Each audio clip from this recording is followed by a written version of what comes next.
Marcus Chun limped through the snow-covered ruins of what had once been New Geneva Station, his breath forming crystalline clouds in the frigid air of Kepler 442b.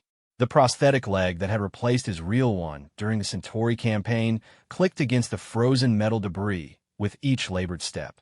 At 63, the old Marine felt every one of his years, especially in this hellish cold that seemed to seep through even his military-grade thermal suit. The distress beacon had been broadcasting for 3 days now, a weak signal that only his modified scanner could detect. Command had written it off as equipment malfunction, another ghost signal from the abandoned mining colony that had been evacuated when the ice storms began 5 years ago. But Marcus knew better. He had spent 40 years in service, from the bloody ground campaigns on Mars to the final push against the hegemony fleets, and he could tell the difference between a malfunction and a genuine cry for help. The wind howled across the desolate landscape, carrying with it the sharp scent of ozone and something else, something organic that made his enhanced senses tingle. The neural implants the Corps had given him after Proxima Station picked up traces of heat signatures ahead, faint but definitely living.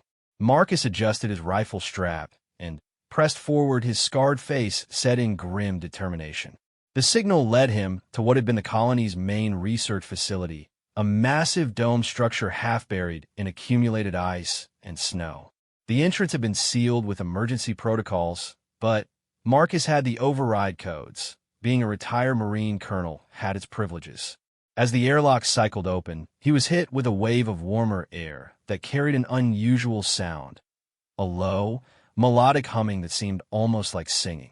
Inside the facility, emergency lighting cast eerie shadows across abandoned laboratories and empty corridors. Marcus followed the heat signatures deeper into the complex, his boots echoing in the silence. The humming grew stronger, more complex, harmonizing in ways that no human throat could manage. It was beautiful and alien, making the hair on his arms stand up beneath his thermal gear. He found them in what had been the facility's main specimen containment area. 7 creatures, unlike anything in the xenobiology databases. They were roughly the size of large dogs, covered in scales that shifted from deep blue to silvery white, depending on the angle of the light. Their bodies were serpentine, but with powerful limbs ending in delicate claws, and from their shoulders sprouted gossamer wings that seemed too fragile for flight. Most striking were their eyes, large, intelligent, and currently filled with what Marcus recognized as pain and exhaustion. The creatures were huddled together in a makeshift nest of torn insulation and salvaged heating elements. Several appeared injured, their scales dull and cracked, while others shivered uncontrollably despite their proximity to the improvised heat sources. The distress beacon sat nearby, jury-rigged to a power cell that was clearly running low. One of the creatures, slightly larger than the rest, and bearing what looked like battle scars along its flanks, lifted its head as Marcus approached. For a moment, human and alien regarded each other in silence. Then, the creature did something that made Marcus's breath catch. It spoke. "Please," it said in heavily accented but unmistakable standard Terran. "Help younglings. Cold killing them." Marcus's mind raced. First contact protocols demanded that he report this immediately, calling the xenology teams and the diplomatic corps. But one look at the shivering creatures told him they didn't have time for bureaucracy. Several of the smaller ones, younglings the creature had called them, were barely moving, their breathing shallow and labored.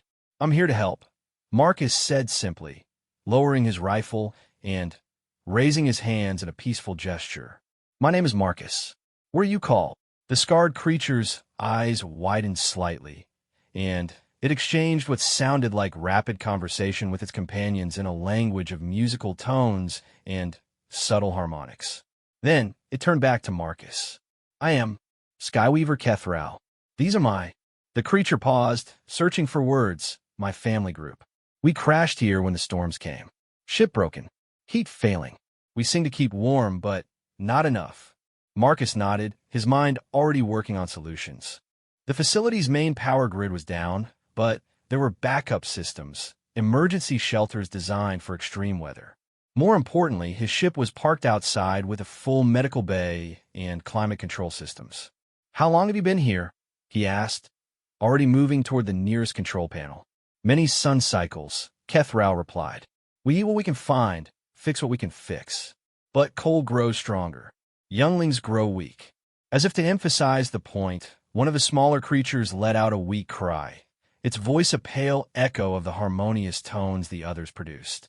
Marcus felt something clench in his chest, the same protective instinct that had driven him to volunteer for every dangerous mission, every suicide run that might save civilian lives.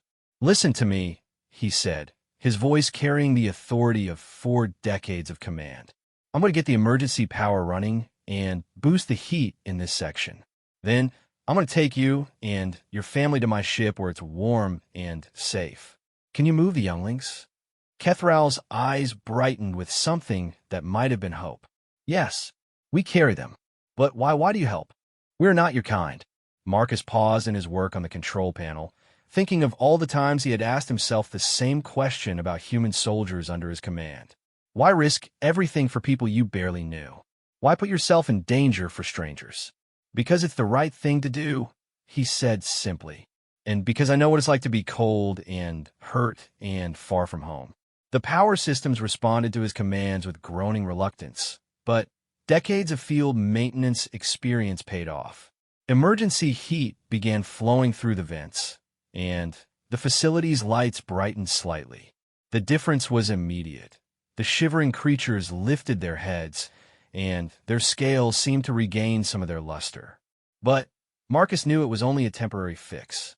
The power cell wouldn't last long, and the storm systems on Kepler 442b were notorious for their duration. These creatures needed real shelter, proper medical attention, and time to heal. "We need to move now," he told Kethral. "The storm's getting worse, and this power won't hold for long." What happened next would have amazed the xenology experts back on Earth. Without apparent communication, the adult creatures began organizing themselves with military precision. 2 of them carefully lifted the weakest younglings, supporting them with their bodies and wings. Others gathered the few possessions they had managed to salvage, including what looked like sophisticated technology that Marcus didn't recognize. As they prepared to leave, Kethral approached Marcus directly. "You are warrior," it said, not a question but a statement. "We sense it. The scars, the way you move, the metal in your leg. You have seen much battle." Marcus nodded slowly. 40 years in the Colonial Marines. Fought in more wars than I care to remember." "Then you understand," Kethral said, its voice carrying depths of meaning that transcended species barriers. "Sometimes we must trust strangers. Sometimes strangers become family." Together, the unlikely group made their way through the facility toward the exit. Marcus led the way, his enhanced senses alert for any signs of structural weakness or environmental hazards. Behind him, the creatures moved with fluid grace despite their injuries, their wing membranes adjusting constantly to catch and redistribute the warmer air from the emergency systems. As they reached the airlock, Marcus's scanner detected an incoming weather front that would drop the temperature another 20 degrees and bring winds strong enough to ground his ship. They had perhaps an hour before conditions became truly deadly. "Hold tight," he told his strange new companions as he triggered the outer airlock. "We're about to find out just how fast a bunch of tired Marines and frozen dragons can move when lives are on the line." The wind hit them like a physical blow as they emerged into the storm, but Marcus felt something he hadn't experienced in years, a sense of purpose that went beyond mere survival. As he guided the creatures toward his ship, their harmonious voices rising in what he was beginning to recognize as songs of courage and hope, he realized that for the first time since his retirement, he wasn't just existing. He was making a difference. And somehow, these alien beings who called themselves by the stars they flew between were making a difference in him too. The warmth inside Marcus's ship, the Semper Fidelis, was like a blessing from heaven itself. The moment the airlock sealed behind them, The creatures, dragons, his mind insisted on calling them despite their obvious alien nature, began to relax visibly. Their scales brightened from the dull gray they had been outside to brilliant blues and silvers, and their wings, which had been held tight against their bodies, began to spread slightly. Marcus immediately directed them to the ship's small but well-equipped medical bay. The Semper Fidelis had been his home for the past 5 years, a decommissioned marine transport he had purchased and modified for deep space salvage work. What had once been troop quarters now served as his living space, but the medical facilities remained top-notch, a necessity when working alone in the outer systems. Temperatures climbing to a comfortable 22 degrees, Marcus announced as he helped the adult dragons settle the younglings onto the medical bay's examination tables. The ship's medical AI can run basic diagnostics if you're comfortable with that. Kethral tilted its head. A gesture that Marcus was learning indicated curiosity or consideration. AI, thinking machine? We have heard of human AI. Our people trade with the merchant clans sometimes. They speak of human technology with respect. That's probably the first time anyone's described our relationship with other species as respectful, Marcus said with a dry chuckle, then caught himself. These beings didn't know about humanity's reputation in the galaxy. Their tendency to solve problems with overwhelming firepower, their stubborn refusal to back down from any conflict, their habit of making friends through shared hardship, and mutual protection rather than diplomacy. The medical AI, recognizing unknown biological signatures, began its scans with typical efficiency. Within minutes, the holographic display was showing detailed anatomical charts of the dragon-like beings, highlighting areas of concern in soft red overlays. Fascinating, the AI's synthesized voice announced.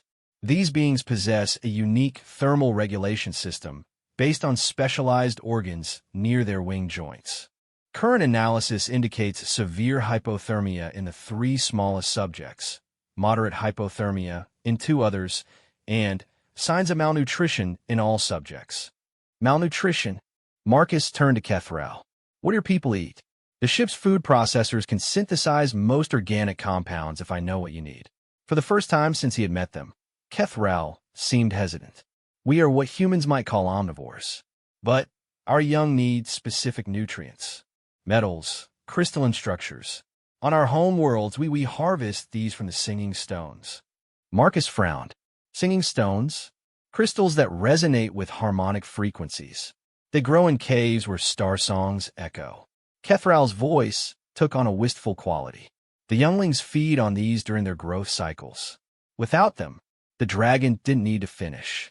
Marcus had seen enough malnutrition in refugee camps to recognize the signs. But crystalline structures? That was outside his experience. However, his ship's geological survey equipment might have what they needed. Let me check something, he said, moving to the ship's main computer terminal. The Semper Fidelis had extensive mineral processing capabilities, tools he used to evaluate salvage potential in asteroid fields and abandoned facilities. If these singing stones were naturally occurring crystals, he might be able to synthesize something similar. While he worked, Kethral began what Marcus soon realized was a form of medical care. The large dragon moved among its family members, touching them gently with its claws while producing low, resonant tones. Where it touched, the other dragon's scales seemed to brighten and their breathing became easier. Healing song? Marcus asked, genuinely curious. We share energy through harmonic resonance, Kethral explained without stopping its ministrations. The family group is connected. When one is weak, others give strength. But we are all weak now. The cold breaks our connections. Marcus nodded, understanding more than Kethral might have expected. He had seen similar things in human military units. The way exhausted soldiers could draw strength from their squad mates. How shared hardship created bonds that transcended individual survival. It seemed these beings operated on the same principle, but with an actual biological mechanism to support it. Got something, he announced, pulling up a spectral analysis on the main screen. There are crystalline formations in the asteroid field about 6 hours from here. Quartz-based, with trace metals that might match what you need. I can't guarantee it's exactly like your singing stones, but the harmonic properties look similar. Kethral approached the display, its large eyes studying the data with obvious intelligence. These patterns, yes, they're close. Not perfect, but close enough for the younglings to survive. But 6 hours in this storm? Marcus was already moving toward the pilot's chair. Not in this storm. Through it. The Semper Fidelis is tough, built for combat insertions and extraction under hostile conditions. We can make it. You would risk your life for our younglings? The question came from one of the other adult dragons, one that had remained silent until now. This one was smaller than Kethral, but moved with a fluid grace that suggested speed and agility. I would risk my life for anyone's children, Marcus replied simply, beginning the pre-flight sequence. It's what we do. The dragon exchanged what sounded like rapid, musical conversation with Kethral, who then turned back to Marcus. Skyweaver Velen says that your species is unusual. The merchant clans speak of humans as warriors who fight with great ferocity, but also protect with great dedication. They did not understand this seeming contradiction. Marcus felt a slight smile tug at his lips as the ship's engines began their startup cycle. Maybe that's because they're not contradictions at all. Sometimes the best way to protect something is to fight for it. As the Semper Fidelis lifted off into the howling storm, Marcus felt a familiar calm settle over him. This was what he knew, flying dangerous missions in hostile conditions, pushing his equipment to its limits for the sake of others who couldn't protect themselves. The fact that this time he was doing it for alien beings who looked like creatures from ancient Earth mythology didn't change the fundamental equation. Behind him in the medical bay, the dragons had arranged themselves in a complex pattern around the examination tables where the younglings rested. Their voices rose in harmonious song, a sound that seemed to resonate through the ship's hull itself. The melody was unlike anything Marcus had ever heard, complex, layered, and somehow comforting despite its alien nature. Ship's AI monitor their biological signs, he instructed as he guided the craft through a particularly violent atmospheric disturbance. Let me know immediately if any of them show distress. Acknowledged, the AI responded. Interesting note. Their vocalizations are having a measurable effect on the ship's harmonic resonance. Micro-vibrations in the hull are being dampened, actually improving structural integrity under stress. Marcus blinked in surprise. They're helping stabilize the ship? It appears their songs naturally counteract the vibrational stress from atmospheric turbulence. Remarkable adaptation for a species that has likely evolved in harsh environments. Even while he was trying to save them, they were protecting him in return. Marcus felt something warm and unfamiliar settle in his chest. Not just the satisfaction of helping others, but the recognition of true partnership. These beings weren't just refugees he was rescuing. They were allies, each contributing what they could to their mutual survival.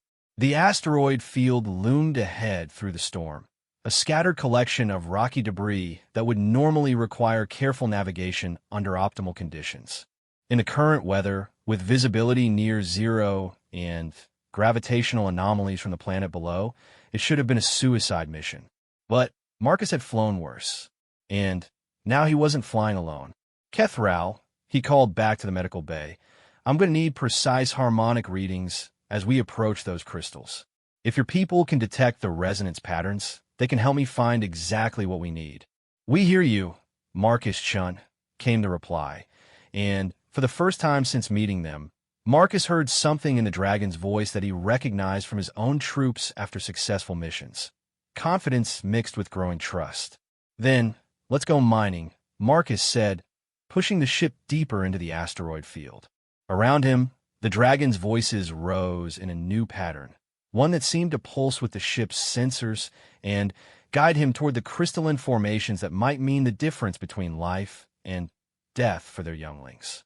For the first time in 5 years, Marcus Chun wasn't just a lonely old soldier killing time until his body finally gave out. He was part of something bigger again, part of a team with a mission that mattered. And he was starting to understand that while he might be helping these magnificent beings survive, They were giving him something far more valuable in return, a reason to truly live again. The asteroid field was a maze of spinning rocks and deadly radiation pockets, made even more treacherous by the gravitational interference from Kepler 442b's twin moons. Marcus guided the Semper Fidelis through the chaos with practiced precision, but even his enhanced reflexes were being pushed to their limits. Ice crystals forming on the viewports made visibility nearly impossible, and the ship's sensors kept fluctuating due to the electromagnetic storm raging around the planet. But the dragons were singing. It had started as the soft, harmonious tones he was becoming accustomed to, but as they moved deeper into the asteroid field, the music became more complex. Kethral had positioned itself near the ship's main sensor array, its large eyes closed in concentration while its voice produced a steady, thrumming bass note that seemed to resonate with the ship's hull. The others had spread throughout the vessel, each finding positions where their voices could interact with different systems. "Marcus!" Kethral called out suddenly, its voice carrying urgent excitement. 3 points to your left wing, distance. I cannot say in human measures, but close. The crystal sings very strongly. Marcus adjusted course, trusting the dragon's supernatural ability to detect resonance patterns that his instruments couldn't clearly read. As they approached the asteroid Kethral had indicated, the ship's geological scanners finally locked onto something that made his breath catch. "AI, confirm that reading," he said, staring at the display. "Confirmed. The asteroid contains crystalline formations with harmonic properties matching the theoretical specifications for the being's nutritional requirements. Additionally, the crystals show signs of piezoelectric activity. They generate small electrical charges when subjected to pressure or vibration." In the medical bay, one of the younglings let out a weak but clearly excited trill. The others began responding, their voices joining in what Marcus was beginning to recognize as expressions of hope and anticipation. "That's it," Kethral said, and Marcus could hear the relief in its voice. The younglings sense it too. That crystal formation, it will sustain them. Marcus began the delicate process of maneuvering close enough to the asteroid to use the ship's mining drones. The Semper Fidelis had been equipped with military-grade extraction equipment, tools designed to quickly gather strategic resources under combat conditions. But using them in the middle of an electromagnetic storm while trying not to wake up any automated defense systems that might still be active in the asteroid field required a delicate touch. "Starting extraction protocol," he announced, launching the first drone toward the asteroid surface. This might get bumpy. What happened next exceeded every expectation Marcus had about interspecies cooperation. As the mining drone began its work, the dragon's songs shifted into what could only be described as a working rhythm. Each voice took on a different harmonic role, some providing steady bass notes that seemed to dampen vibrations from the drilling, others producing higher tones that helped the ship's computers filter out electromagnetic interference. Most remarkably, they began anticipating problems before the ship's systems could detect them. When a pocket of volatile gas threatened to destabilize the extraction site, Velen's voice rose in warning 3 seconds before the danger alerts activated. When a piece of debris threatened to damage the drone, another dragon's song guided Marcus to the exact course correction needed to avoid it. "How are you doing this?"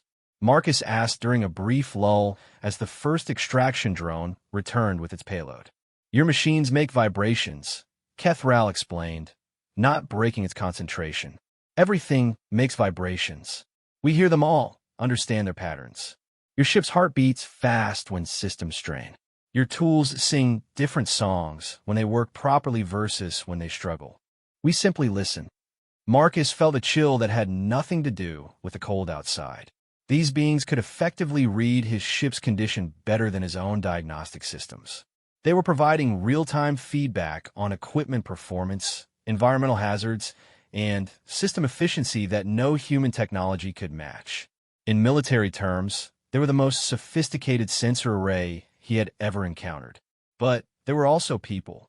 As the extraction continued, and the ship's mineral processors began converting the raw crystals into forms the younglings could consume, Marcus watched the adult dragons carefully monitor each stage of the process. Their concern for their young was evident in every gesture, every worried glance toward the medical bay where the weakest of their family group lay. "First batch is ready," the ship's AI announced. Synthesized crystalline matrix showing 97% compatibility with target nutritional requirements. Kethral immediately moved toward the replicator, examining the translucent blue-green crystals that emerged from the processing unit. The dragon touched one gently with a claw, and the crystal began to emit a soft, musical tone. "Yes," Kethral said, and Marcus could hear tears of relief in its voice. "This will help them. This will save them." What followed was one of the most tender scenes Marcus had witnessed in his 63 years. The adult dragons carefully broke the crystals into smaller pieces, then carried them to the younglings with the kind of gentle care he had seen human parents show to sick children. The youngest of the group, barely the size of a house cat, and so weak it had barely been able to lift its head, managed to consume a small piece with obvious effort. The effect was almost immediate. The youngling's scales brightened from gray to a soft silver blue, and its breathing became deeper and more regular. Within minutes, it was able to sit up and look around with clear, intelligent eyes. "Dear God," Marcus whispered, watching as the other younglings began to show similar improvements. "How long were they starving?" "Too long," Velen said quietly, settling next to one of the recovering younglings and beginning to groom its scales with gentle licks. "We have been searching for proper food sources since our ship crashed. We tried to survive on what we could find, but their bodies need these specific elements to grow properly." As the younglings continued to recover, Marcus found himself thinking about the implications of what he was witnessing. These beings were clearly intelligent, technologically sophisticated, and possessed abilities that could revolutionize human understanding of physics and engineering. But they were also refugees, survivors of what was probably a ship malfunction or accident, struggling to keep their family alive in a hostile environment. It struck him that this was exactly the kind of first contact scenario that the colonial government's enology protocols were designed to handle. He should be reporting this, calling in the experts, letting the politicians and scientists take over. Instead, he found himself asking, "Where were you trying to go before your ship crashed?" Kethral looked up from feeding one of the younglings. "We were traveling to the sanctuary worlds. Our people, we are not numerous. When the Great War came to our home systems, many of our kind were scattered. The sanctuary worlds are neutral territory where refugees can find safety." The Great War. Marcus felt a cold knot forming in his stomach. "Which war?" "The conflict between the Hegemon Alliance and what your people call the Colonial Federation," Velen answered. "Our worlds were caught in between. When the fighting spread to our system, we had to choose, flee or be destroyed by armies that saw us only as obstacles or resources to be claimed." Marcus felt the blood drain from his face. He had fought in that war. Hell, he had helped plan some of the campaigns that had liberated alien worlds from hegemony control. How many refugee families like this one had been displaced by the actions he had taken in the name of human security and colonial expansion? "You were refugees from our war," he said quietly, "and I was one of the ones fighting it." Kethral studied him with those large, intelligent eyes. "Yes," it said simply, "we know. We could sense the weight of old battles in your spirit when we first met. But you are here now, helping our younglings survive. The past shapes us, but it does not define our choices in the present moment." One of the younglings, now recovered enough to move around, approached Marcus's chair with obvious curiosity. It was barely larger than a kitten, but its eyes held an intelligence that was unmistakably adult. When it spoke, its voice was high and musical like wind chimes in a gentle breeze. "Are you the human who makes the machine songs work with our family songs?" it asked in perfect standard Terran. Marcus found himself smiling despite everything. "I suppose I am. What's your name, little one?" "I am called Star Who Dances Between Worlds," the youngling said solemnly. "But the others call me Dancer for short. Are all humans as tall as you?" "Most of them," Marcus said then, found himself adding, "Would you like to see how the ship works?" For the next hour, as the extraction drones continued their work and the ship's processors converted raw asteroid material into life-saving nutrition for the Dragon family, Marcus found himself giving an impromptu tour of the Semper Fidelis to a group of alien children who asked questions that would have impressed engineering professors. And for the first time in years, he felt like he was exactly where he was supposed to be. 3 days later, the storm finally began to subside, and Marcus found his ship transformed into something he had never expected. A home filled with the music of an alien family learning to trust again. The younglings had recovered remarkably quickly once they began receiving proper nutrition, and their natural curiosity about everything human was both endearing and exhausting. Dancer had appointed herself as the unofficial ambassador between species, following Marcus around the ship and asking questions about everything from the purpose of coffee, which she declared smelled like burned stardust, to the function of his prosthetic leg, which fascinated her because her people could regrow lost limbs given enough time and proper harmonic therapy. "Marcus," she said on the morning of the 4th day, while perched on his shoulder as he conducted routine maintenance checks, "Kethral says you're troubled by old memories. Is this why you live alone on your ship?" The directness of the question caught him off guard. In the past few days, he had grown accustomed to the dragon's uncanny ability to sense emotional states through what they called spirit songs, the subtle vibrations that apparently every living being produced. But he wasn't prepared for a child to ask about the nightmares that still woke him some nights, or the faces of soldiers he hadn't been able to save that haunted his quiet moments. "Sometimes old soldiers have seen too much fighting," he said carefully, not wanting to burden a child with the weight of his experiences. "It makes it hard to be around people sometimes." Dancer tilted her head, and the gesture he had learned indicated deep thought. "But you're not troubled when you are with us. Your spirit song is harmonious, peaceful. Why is this different?" Before Marcus could answer, Kethral's voice called from the communication array. "Marcus, you should see this. We have received a message." Marcus made his way to the main console with Dancer still perched on his shoulder, finding the large dragon studying the incoming transmission display with obvious concern. The message was encrypted with colonial marine protocols, codes that only active or retired military personnel would recognize. "It's from Sector Command," Marcus said, decrypting the message with his personal authorization codes. As the text appeared on screen, his blood ran cold. "Colonel Chun, your ship has been tracked to the Kepler 442 system. Long-range sensors indicate you are harboring unidentified alien life forms. You are ordered to report to the nearest colonial base for immediate debriefing and transfer of alien subjects to appropriate xenological authorities. Failure to comply within 48 hours will result in your arrest for violation of first contact protocols. Admiral Sarah Martinez, Xenological Security Division." The dragons had gone very quiet, their musical conversations ceasing as they sensed the tension that had suddenly filled the ship. Marcus stared at the message, feeling the familiar weight of military authority pressing down on him. The same pressure that had driven him to follow orders he later regretted, to make choices that haunted his dreams. "They want to take you away," he said quietly. "Study you, question you, probably separate your family, and put you in different research facilities." "We understand," Kethral said, its voice carrying a sadness that transcended species boundaries. "We have heard of human science facilities.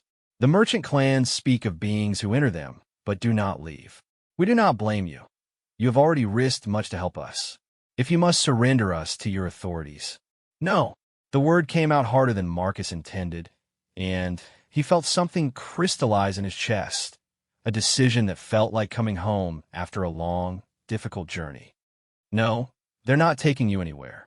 Velen approached cautiously. "Marcus, we cannot ask you to defy your own people for us. The consequences for you would be severe." Marcus was already moving toward the navigation console, his fingers flying over the controls as he called up star charts and shipping routes. "The sanctuary worlds you mentioned, how far are they?" "Perhaps 10 days' travel at standard velocity," Kethral said, hope beginning to creep into its voice. But, Marcus, your ship is not equipped for such a journey, and the colonial authorities will pursue. Let me worry about the colonial authorities. Marcus interrupted, programming a course that would take them away from colonial space and toward the neutral zones where the refugee settlements were located. As for my ship, the Semper Fidelis has some modifications that aren't in any official records. We can outrun anything they send after us. Dancer had been listening to this exchange with the intense focus that children brought to adult conversations they didn't fully understand. Now she tugged gently on Marcus's collar. Does this mean you're choosing to be part of our family group instead of part of your human family group? She asked. The question hit Marcus like a physical blow, not because it was wrong, but because it was exactly right.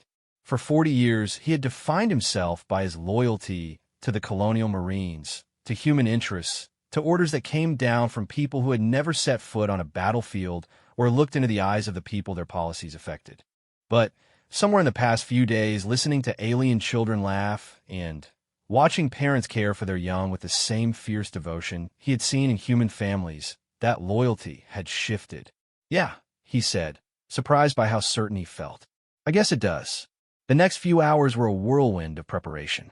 Marcus engaged the ship's military-grade stealth systems, modifications he had made during his salvage career that would make the Semper Fidelis virtually invisible to standard colonial tracking systems. He also sent out several false signal transmissions that would lead any pursuit ships on a wild goose chase through the outer asteroid belts. Meanwhile, the Dragons had organized themselves with the efficiency of a military unit preparing for deployment. The adults reviewed star charts and shipping data with obvious expertise, while the younglings secured loose equipment and prepared the ship for extended travel. Their natural ability to sense mechanical stress and system performance made them incredibly effective at optimizing the ship's condition for the long journey ahead. There is something you should know, Kethral said as they made their final preparations for departure. The sanctuary worlds, they're not just refugee camps. They're becoming something new. A place where different species work together, share knowledge, build something better than what any of us had before. Marcus paused in his pre-flight checks. What do you mean?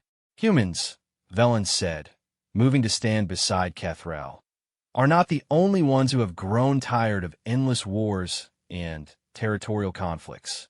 There are others, the Crystalline Collective, the Void Wanderers, even some of the machine intelligences who seek a different path. The sanctuary worlds are where we are all learning to live together. There are humans there? Marcus asked, surprised. Many humans, Kethral confirmed.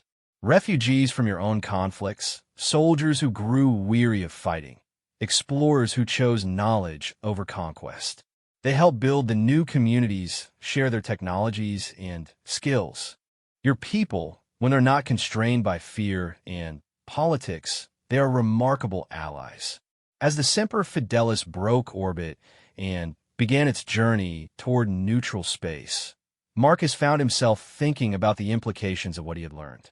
Somewhere out there, humans and aliens were proving that cooperation was possible, that the galaxy didn't have to be divided between territorial species fighting over resources and living space. And he was about to become part of it. Contact on long-range sensors, the ship's AI announced as they cleared the system's outer planets. Colonial patrol ship moving to intercept. Marcus smiled grimly, his hands dancing over the navigation controls. Time to see if the old tricks still work. Everyone hold on. This might get interesting. Behind him, the dragons began to sing, not the gentle harmonies he had grown accustomed to, but something new, a song of challenge and determination, of family protecting family and choosing their own destiny among the stars. As their voices rose and the ship accelerated beyond the pursuit capabilities of their would-be captors, Marcus realized that for the first time since his retirement, he wasn't running away from something. He was running toward home. The sanctuary world of Haven's Rest appeared on the view screen like a jewel against the black of space. A planet of green continents and blue oceans, with orbital stations that gleamed like silver flowers in the light of its yellow sun. But What took Marcus's breath away was what the sensors were detecting. Energy signatures from dozens of different species technologies, all working in harmony to support a thriving civilization. "Welcome to Haven's Rest," came a voice over the communications array, a human voice speaking Standard Terran, but with an accent that carried traces of a dozen different linguistic influences. "This is traffic control. Please identify yourself and state your business." Marcus keyed the microphone, aware that the next few words would determine whether their 10-day journey had been successful or if they were about to be turned away at their destination. "This is the vessel Semper Fidelis, registered colonial salvage ship. I'm Marcus Chun, retired colonial marine, requesting refugee status for myself and my passengers." There was a long pause, and Marcus could imagine the discussions taking place on the other end of the transmission. The Sanctuary Worlds were notoriously careful about screening new arrivals, particularly those from military backgrounds who might be spies or saboteurs. "Marcus Chun," the voice came back, and now there was a note of recognition in it. "Colonel Marcus Chun, hero of Proxima Station, survivor of the Centauri campaign." "Former Colonel," Marcus corrected, "and I was just doing my job at Proxima." "Sir, this is Captain Elena Vasquez, formerly of the 4th Colonial Marines. I served under your command during the evacuation of New Lisbon. Permission to come aboard." Marcus felt a smile tug at his lips. Elena Vasquez. He remembered her as a young lieutenant, brave to the point of recklessness and smart enough to back up her courage with tactical brilliance. She had saved 300 civilian refugees during the New Lisbon evacuation by improvising a defense that had held against impossible odds. "Permission granted, Captain.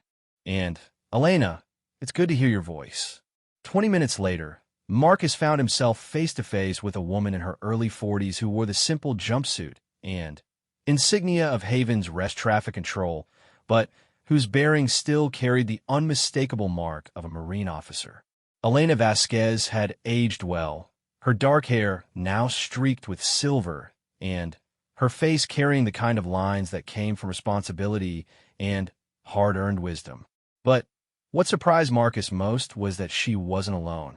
Standing beside her was a being that looked like living crystal, its faceted form refracting light into rainbow patterns, and next to it was what could only be described as a mechanical spider the size of a dog, its multiple optical sensors whirring as they tracked movement throughout the ship.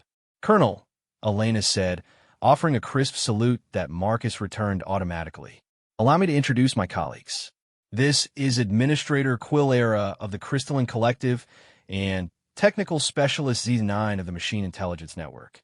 They're part of the integration team that helps new arrivals settle into life on Haven's Rest." The crystal being stepped forward, its voice emanating from somewhere within its translucent form like music played on glass instruments. "We greet you, Marcus Chun. Your companions sing of your courage and compassion. The Skyweaver family has been telling their story since your ship entered our system." Marcus turned to look at Kethral, who had been quietly observing the exchange. "You've been in contact with people here?" "Long-range harmonic communication," Kethral explained. "Our songs can travel across star systems when properly focused. We have been telling our family groups here about the human who chose to protect refugees rather than follow military orders." The mechanical being, ZZ9, rotated several of its optical sensors toward Marcus. "Your reputation precedes you, Colonel Chun. The records show you have saved more civilian lives than any other single officer in colonial marine history. Such dedication to protecting the innocent is valued here." Over the next several hours, Marcus received an education in what the Sanctuary Worlds had become. What had started as refugee camps for beings displaced by the ongoing conflicts throughout the galaxy had evolved into something unprecedented. A true multi-species civilization where different races contributed their unique capabilities to build something better than any of them could have achieved alone. The Crystalline Collective provided advanced energy storage and computing systems. The machine intelligences handled complex logistics and manufacturing. Species like Kethral's people, with their ability to sense and manipulate harmonic frequencies, serve as living bridges between different technologies and communication systems. And humans provided something that no other species seemed to have in quite the same way. Adaptability. Elena explained as she gave Marcus a tour of the orbital station that would serve as his temporary home while permanent housing was arranged. Every other species we've encountered tends to have specific environmental requirements, specialized roles, particular ways of doing things. But humans, we can learn to work with anyone, adapt to any situation, figure out how to make impossible partnerships function. They paused at an observation deck that looked down on the planet's surface, where Marcus could see cities that were clearly the product of multiple architectural traditions working in harmony.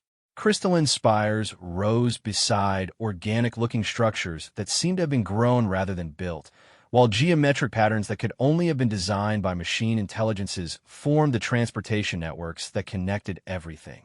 It's not perfect, Elena continued. We still have conflicts, disagreements about resource allocation, and social policies. But we settle them with discussion and compromise rather than weapons and conquest. And it works. Marcus felt something settle in his chest, a peace he hadn't experienced since his retirement. What about the colonial government? Do they know about this place? They know, Elena said grimly. So do the hegemony forces and most of the other major powers. But attacking the sanctuary worlds would mean going to war with everyone who has refugees here, and that includes about 60% of the known galaxy. It's easier to pretend we don't exist and let us serve as a convenient place to dump their unwanted populations. That evening, Marcus found himself at what the dragons called a harmony gathering, a community event where different species shared their cultural expressions. He watched humans perform traditional folk dances alongside crystalline beings who created complex light symphonies, while machine intelligences provided rhythmic accompaniment with precision that no organic musician could match. But the highlight of the evening came when Kethral's family took the stage. The adult dragons arranged themselves in a complex pattern while the younglings, now fully recovered and practically glowing with health, positioned themselves at specific points around the performance space. When they began to sing, the entire auditorium filled with harmonics that seemed to resonate in Marcus's bones. But this wasn't just a performance. It was a story told in musical tones that transcended language barriers. Marcus didn't need a translator to understand what they were singing about. It was the tale of a lost family, freezing and starving in an alien wilderness, who were saved by an unlikely protector. It was the story of trust given and received, of species barriers overcome by simple compassion, of an old soldier who found his purpose again by choosing to protect rather than destroy. When the song ended, the entire audience rose in appreciation, not just applause, but each species expressing approval in their own way. Crystalline beings chimed like wind chimes, machine intelligences flashed complex patterns of lights, and various other aliens produced sounds and gestures that combined into a symphony of interspecies harmony. Dancer found Marcus after the performance, practically bouncing with excitement. Did you hear how the whole audience sang with us at the end? Even machine people found ways to add their voices to our family song. I heard, Marcus said, kneeling down to bring himself closer to the youngling's level. It was beautiful. You all were beautiful. Kethral says that you are part of our family group now, Dancer said seriously. Is that true? Will you stay with us here? Marcus looked around the gathering hall, watching humans and aliens interact with casual familiarity, seeing children of different species playing together while their parents discussed matters of mutual concern. This was what he had spent 40 years fighting for without ever realizing it. Not human dominance or territorial expansion, but the simple right of thinking beings to live together in peace. Yes, he said, and felt the truth of it settle into his bones. I am staying. This is home now. 6 months later, Marcus stood on the observation deck of the integration center he now helped manage, watching a new group of refugees arrive on Haven's Rest. This ship carried a mixed group, human families fleeing the latest colonial expansion, crystalline beings whose home system had been strip-mined by corporate interests, and what appeared to be a family of aquatic beings whose world had been poisoned by industrial accidents. Elena approached, carrying a data pad with the preliminary integration assessment. The aquatic family is going to need specialized housing, but Administrator Quillera thinks the Crystalline Collective can provide the necessary environmental systems. The human refugees have some interesting technical skills. One of them is apparently a master engineer who specialized in gravitic systems. And the others? Marcus asked, though he was already moving toward the docking bay. After 6 months of integration work, he had learned that the fastest way to assess new arrivals was to meet them directly, to see what they needed and what they could contribute to the growing community. Standard processing, Elena said, but then she paused. Marcus, there's something else. The human engineer, his name is David Chun, says he's looking for his father, a retired colonial marine who disappeared about a year ago. Marcus stopped walking, his heart suddenly pounding. David, his son, whom he hadn't seen since the funeral of his wife 3 years ago. David, who had followed in his father's footsteps by joining the Corps, but had left after 5 years, disgusted by what he called the endless cycle of violence that solves nothing. He's here, Marcus asked quietly. Docking Bay 7, Elena confirmed. Marcus, are you ready for this? Marcus thought about the past year, about finding purpose again and helping refugees, about learning to work with beings whose very existence expanded his understanding of what was possible in the universe, about becoming part of a community that proved every day that cooperation was stronger than conquest. Yeah, he said, adjusting his Haven's Rest Integration Officer uniform and heading toward the docking bay where his son was waiting. I think I'm ready for just about anything. As he walked through corridors filled with the sounds of a dozen different species going about their daily lives, Marcus Chun reflected on the strange journey that had brought him to this moment. He had believed he was helping frozen dragons, but they had been healing something broken in him all along. And now, perhaps, he could help heal the divisions between himself and the family he had thought he'd lost forever. The future, Marcus realized, was full of possibilities he had never imagined. And for the first time in his life, he couldn't wait to see what came next.